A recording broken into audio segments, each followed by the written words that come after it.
started experiencing really, really bad stomach pains, and about a week after that, it got just absolutely awful. And so I scheduled an appointment with a specialist. Her name was Dr. Cavelli. That was at Baptist South, and I had a colonoscopy. And they found a baseball-sized tumor in my colon. I had emergency surgery the following day, and I had it removed. He came to me already sort of not feeling well. They biopsied it and determined that I had Burkitt's lymphoma, so I started treatment here at the Montgomery Cancer Center. It was an aggressive B-cell lymphoma, which you don't generally see in patients in his age range. When they told me it wasn't that big of a shock or that big of a surprise, I'd kind of assumed I had cancer the entire time. He presented in an early stage, and so the objective with chemotherapy was to cure him. Dr. Reardon shows up, and he was kind and soft-spoken, and I immediately knew that I liked him. I don't know how to describe it, I just did. He basically got 4 rounds of very aggressive chemotherapy.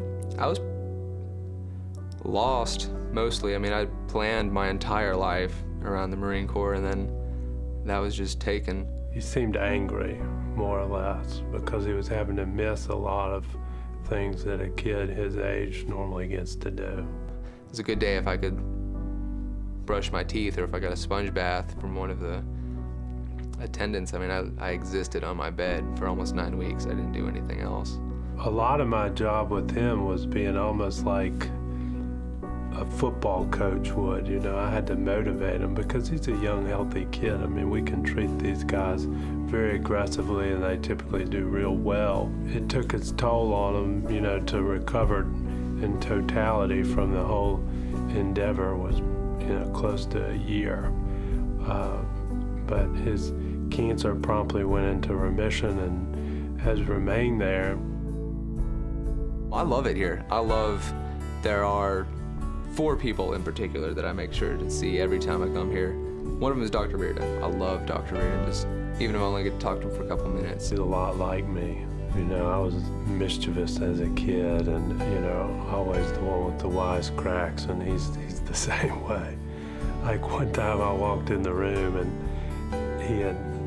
we had made him wait too long, and he had taken the stirrups out on the, you know, that a pregnant woman would be in, and he was sitting there with a gown on in the stirrups. And he didn't even skip a beat. He just came in and he reached over and he grabbed some gloves and he put them on. He's like, "Let's do this." And I was like, oh no. He's got a good sense of humor for considering what he went through.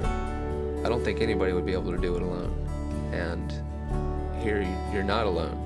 You have people that genuinely care about you.